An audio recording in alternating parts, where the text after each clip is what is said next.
बंगाल की खाड़ी पर जिस साइक्लोनिक सर्कुलेशन के डेवलप होने की संभावना थी वो आज यानी 4 मई को डेवलप हो चुका है south Andaman sea adjoining south east bay of Bengal पर।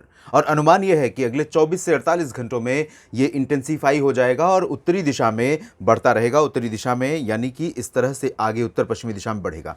और इस प्रोसेस में जब ये आगे बढ़ेगा उसी दौरान ये लो प्रेशर बनेगा। अगले 24 से 48 घंटों में 6 मई को अनुमान है कि ये लो प्रेशर सिस्टम बनेगा। उसके बाद इसके इंटेंसिफिकेशन का प्रोसेस ये रहेगा कि ये वेल मार्क लो प्रेशर बनेगा, फिर डिप्रेशन, डीप डिप्रेशन और उसके बाद साइक्लोनिक स्टॉर्म बनने की भी संभावना है। हालांकि स्टिल जितने भी मॉडल हैं इस साइक्लोनिक स्टॉर्म के, संभावित साइक्लोनिक स्टॉर्म के ट्रैक को लेकर अभी भी एक मत नहीं है। अलग अलग मॉडल्स अलग अलग डायरेक्शन में ले जा रहे हैं, लेकिन ज़्यादातर प्रोबेबिलिटी, इनिशियल जो प्रोजेक्शन आया था सबसे पहले जीएफएस मॉडल का, वो था इसके म्यांमार की तरफ जाने का। उसके बाद ईसीएमडब्ल्यूएफ का प्रोजेक्शन आया थोड़ा सा साउथ नॉर्दर्न रहने का, यानी कि ओडिशा की तरफ जाने का। अब फिर से जीएफएस और ईसीएमडब्ल्यूएफ अलग अलग दिख रहे हैं। अनुमान यह है जीएफएस और ईसीएमडब्ल्यूएफ के अलग अलग प्रोजेक्शन के अनुसार एक मॉडल दिखा रहा है इसको बांग्लादेश की तरफ जाने के लिए, एक मॉडल दिखा रहा है इसके ओडिशा की तरफ जाने के लिए।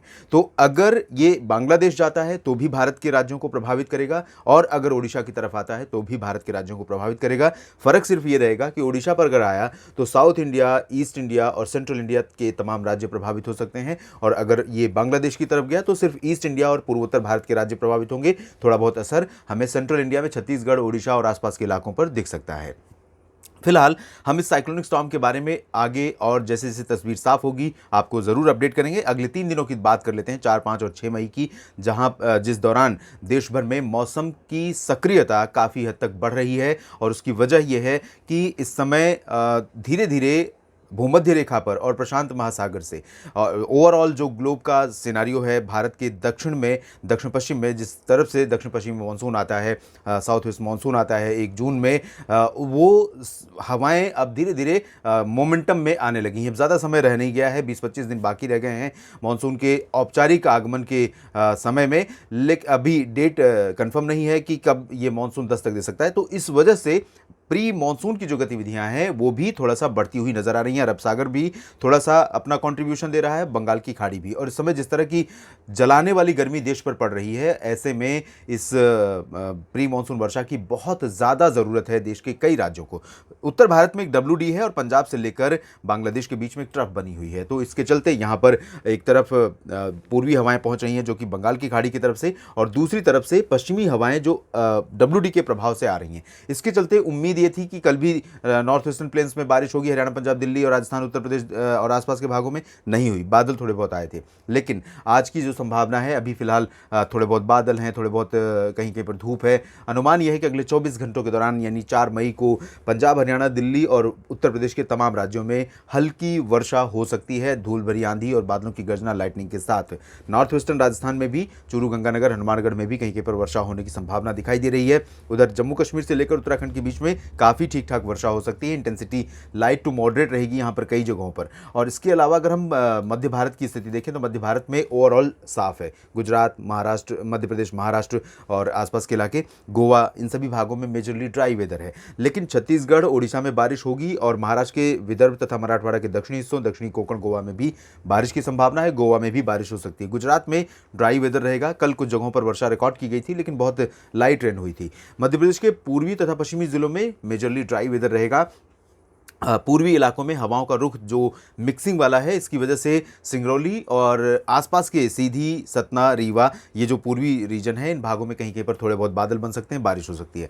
बिहार, झारखंड और पश्चिम बंगाल के गंगेय क्षेत्रों में कई जगहों पर वर्षा होने की संभावना है। इधर पूर्वोत्तर राज्यों में कई जगहों पर बारिश जारी रहेगी। दक्षिण भारत के क्षेत्रों में बारिश की गतिविधियां बढ़ रही हैं। तेलंगाना, आंध्र प्रदेश के रायलसीमा, उत्तरी तटीय क्षेत्रों, केरल, कर्नाटक के साथ साथ तमिलनाडु में कई जगहों पर वर्षा होने की संभावना आज नजर आ रही है। और अगर हम बात करें 5 मई की, तो 5 मई को भी उत्तर भारत के पहाड़ों से लेकर मैदानी इलाकों तक मॉइस्चर का फ्लो रहेगा। थोड़ा बहुत मॉइस्चर का कंट्रीब्यूशन इधर अरेबियन सी से है, इधर बंगाल की खाड़ी से है, WD का भी इंपैक्ट है। तो तीन तरफ से मॉइस्चर जब आता है तभी उत्तर भारत के मैदानी इलाकों में राहत मिलती है और राहत वाली बारिश होती है प्री मानसून सीजन में।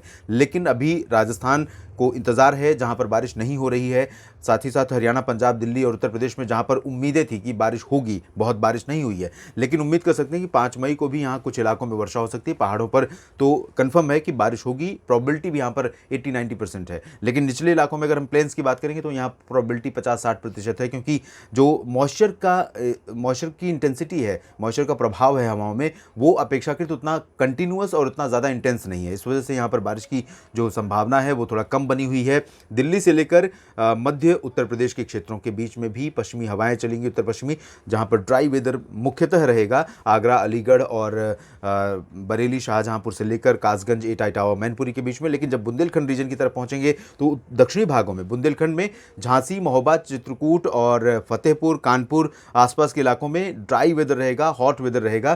अगर हम पूर्वी उत्तर प्रदेश के जो उत्तरी इलाके हैं, वाराणसी से लेकर गोरखपुर के बीच में, लखनऊ, अयोध्या, बाराबंकी और गोंडा, बस्ती, श्रावस्ती, बहराइच, संत कबीर नगर, गोरखपुर, बलिया, आजमगढ़, जौनपुर, तो इन भागों में कुछ जगहों पर वर्षा की संभावना कल नजर आ रही है।